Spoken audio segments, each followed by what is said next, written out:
3 headlines this week said, "Your Social Security is going to be cut." All 3 used the same number, 22%, and the same year, 2032. Almost none of them told you where that number comes from, and that missing piece is why so many people are about to make an expensive decision out of fear. So here's the short version before we open the hood. The trustees who run the program publish a report every year. This year's report says the retirement trust fund runs out of reserves in the last quarter of 2032, 1 year earlier than they said last year, and on that day, the program does not stop. Payroll taxes keep coming in every 2 weeks from every working American, and those taxes alone would cover about 78% of promised benefits. 100 minus 78 is 22. That is the entire origin of the number you keep reading. Now, 22% is serious, and I am not going to talk you out of taking it seriously. But it is a shortfall, not a shutdown, and the difference between those 2 words is the difference between planning and panicking. In the next few minutes, I will show you how the fund actually works, why the date moved a year, and exactly where the bills in Congress stand right now. Start with the source, because the source is the part nobody explains. Social Security has a board of trustees. It is not a think tank, and it is not a news outlet. It includes the Secretary of the Treasury, the Secretary of Labor, the Secretary of Health and Human Services, and the Commissioner of Social Security, along with public trustee positions. Every year they publish a report on the financial condition of the program, and the projections inside it are produced by the program's own actuaries. That report is where 22% comes from. Not from a headline writer, not from a political campaign, from the annual accounting of the program itself. I want you to hold on to that because it cuts both ways. It means the number is not made up to scare you. It also means the number is a projection, produced under assumptions, and when the assumptions change, the number changes. Which is exactly what happened this year. Now the machine, and it is simpler than people expect. Money comes in from payroll taxes. Workers and employers each pay a share, and that money flows into the program continuously, every pay period, all year long. Money goes out as benefits, every month, to retirees, to survivors, and to people with disabilities. For most of the program's history, more came in than went out. That surplus did not sit in a vault. By law, it was invested in special issue Treasury securities, and those securities are what people mean when they say the trust fund. It is an account holding government bonds, earning interest, kept in reserve for years when the flow reverses. We are now in the years when the flow has reversed. More is going out than coming in, so the program is cashing in those bonds to cover the difference, which is what a reserve is for. The trust fund is not a savings jar with the entire program's money in it. It is a buffer. And the projection everybody is reading is a projection about when the buffer runs out. So here is the sentence that matters more than any other in this video. The trustees project that the retirement fund's reserves are depleted in the 4th quarter of 2032. Depleted means the buffer is gone. It does not mean the income stops. Payroll taxes do not switch off in 2032. Every working American keeps paying in with every paycheck, and that money keeps arriving. So, on the day the reserve hits 0, the program still has a large, steady stream of money coming in. What it no longer has is the extra cushion that lets it pay 100% of what was promised. That is, the whole thing. The buffer runs out, the income does not. I labor this point because the phrase people use, Social Security runs out of money, describes a different event than the one being projected, and that wrong picture is what makes a 62-year-old file early in a panic and lock in a smaller check for life. Now the arithmetic. And it takes 10 seconds. With the reserve gone, the program can pay out what it takes in. The trustees estimate that incoming payroll taxes at that point would cover about 78% of scheduled benefits. 100 minus 78 is 22. That is the number. It is not a policy proposal. It is not a plan, and nobody has voted for it. It is simply what the arithmetic produces if nothing changes between now and then. And I want to be precise about one more thing, because this is where good people get it wrong in comments every week. The 22% is not a cut aimed at new retirees, or at wealthy retirees, or at people who claimed early.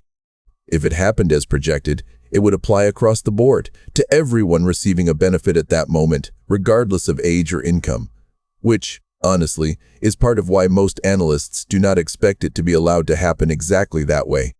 A cut that lands on every single beneficiary at once is a political event unlike any other.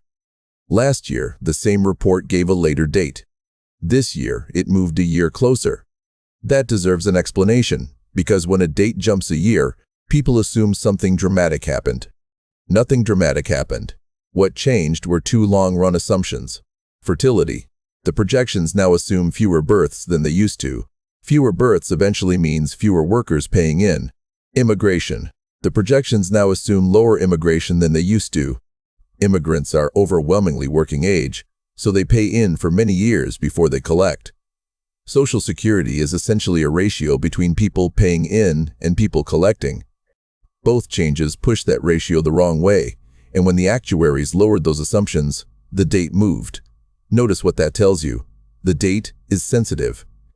It moved a year on a demographic revision, and it can move again, in either direction, without anybody in Congress passing anything. You will also see a different pair of numbers floating around, 2034 and 17%, and both are correct. They just describe a different scenario. There are two funds, one for retirement and survivors, one for disability. Some proposals would combine them. If they were combined, the pooled reserves would last until 2034, and the shortfall at that point would be around 17% instead of 22%, so combining buys about 2 years and softens the number. It is real, and it is also not a solution. Two pools of water in one bucket is still the same amount of water. It changes the timing, not the underlying gap. When you see 2034 quoted somewhere and 2032 somewhere else, you are not looking at a contradiction. You are looking at two different questions. Before we go near Congress, let me answer the question that shows up in my comments more than any other. Did the government spend the trust fund? Is it just a stack of IOUs? Here is the honest answer, and it satisfies almost nobody at first, because the true version is less dramatic than either side wants. The surplus was invested in special issue Treasury securities. That is not an accident, and it is not a loophole. It is what the law requires, and it has been that way since the beginning. The alternative would be the federal government holding hundreds of billions of dollars in a checking account, or buying stocks in private companies, and neither of those was ever the design. So yes, the money was lent to the rest of the federal government, and yes, the government spent it on whatever the government spends money on. And in exchange, the trust fund holds bonds that pay interest and have been redeemed on demand, on schedule, without exception, including right now while the program cashes them in every month. Calling them IOUs is technically accurate and emotionally misleading. Every treasury bond in the world is an IOU. That is what a bond is. The question is whether the borrower pays, and this borrower has always paid. The real issue is not that the bonds are fake. The real issue is that there are not enough of them left to cover the gap forever, which is exactly what the 2032 projection is telling you. One more piece of the machine, because the word Social Security covers more than people assume. The program pays retirees, but it also pays survivors, which means widows, widowers, and children who lost a working parent, and it pays people with disabilities.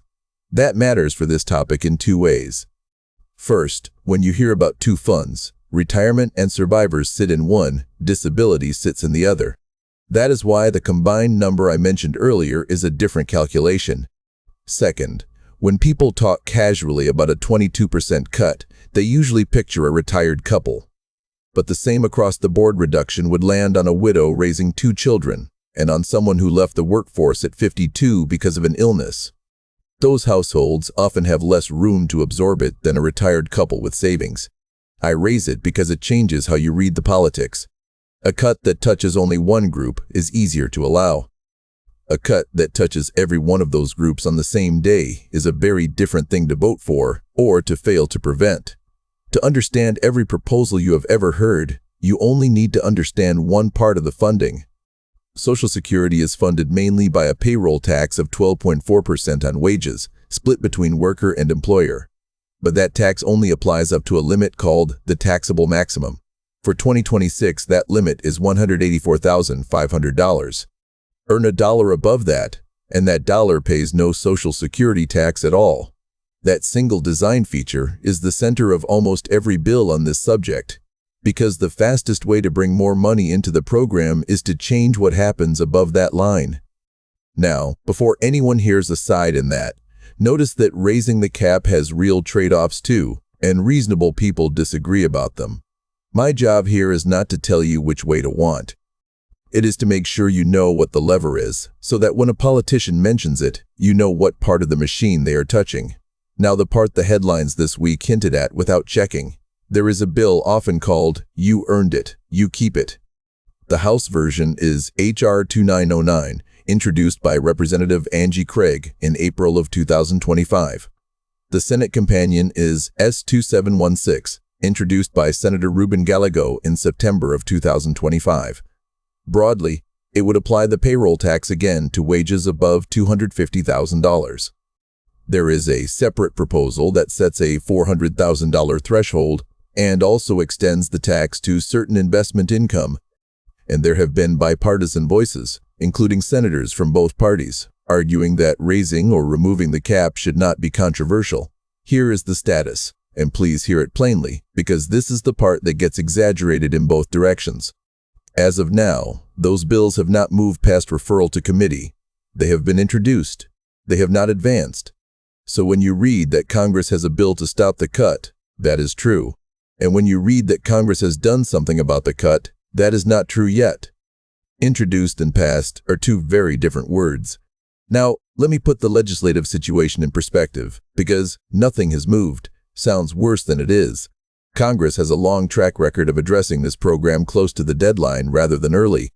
The last major overhaul came when the program was months from a shortfall, not years. That is not a defense of the habit, it is just the pattern.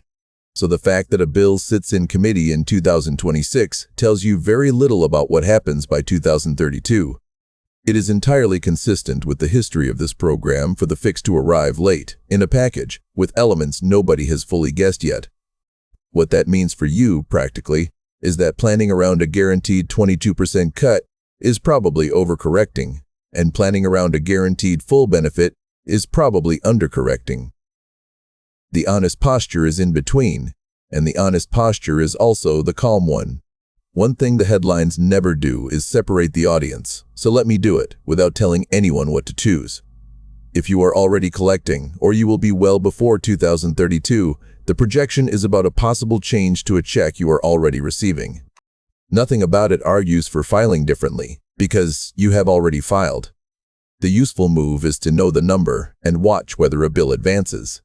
If you are in your early 60s and deciding when to claim, this is the group most at risk of an expensive mistake.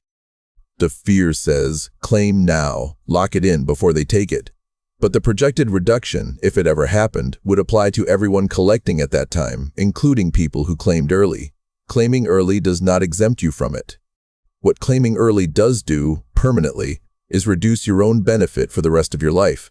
So the fear pushes toward a decision that does not solve the thing being feared. If you are in your 50s, you have the most time and the least certainty, and the projection will be revised several more times before it ever touches you. Building a plan that works with a smaller benefit is reasonable. Assuming a specific percentage this far out is not, because the assumptions behind it will change. Nobody in those three groups needs to act this week. All three benefit from understanding the mechanism instead of the mood. So what should you actually take from all of this? First, do not let a headline decide your claiming age. That decision is worth tens of thousands of dollars over a lifetime, and it should be made from your own numbers, your health, your spouse's benefit, and your other income. Not from a fear that arrived on your phone this week. Second, know the difference between the three numbers you will keep seeing, because now you can explain them at dinner. 78% is what the program could still pay from incoming taxes. 22% is the gap. 2032 is when the reserve is projected to run out, and that year has moved before and can move again. Third, watch the right signal. The signal is not a headline count. It is whether a bill moves out of committee. That is a specific, checkable event, and it is the first real sign that anything is happening. And fourth, remember that this is a projection about a program that has been adjusted many times in its history, by both parties, usually late, usually in a package. The uncertainty is real. The zero is not. Let me leave you with the short version, the one you can repeat to somebody who is worried. The trustees, not a headline writer, project the retirement fund's reserves run out in late 2032. On that date, payroll taxes still arrive and would cover about 78% of benefits, which is where the 22% gap comes from. It would apply to everyone collecting at once, which is a large part of why most people expect Congress to act. The date moved a year because of birth and immigration assumptions, not a scandal, and the bills that would change the math exist, are introduced, and have not moved out of committee yet. That is the whole picture, and now you have it in the same order the actuaries do. If this was useful, tell me in the comments which part surprised you most, because that tells me what the news is leaving out, and it shapes what I explain next. This is general education about how the program works, not financial advice for your situation. And every number I gave you comes from the trustees report and the bill records, which change over time. Check the current report before you rely on any figure. I am Ray.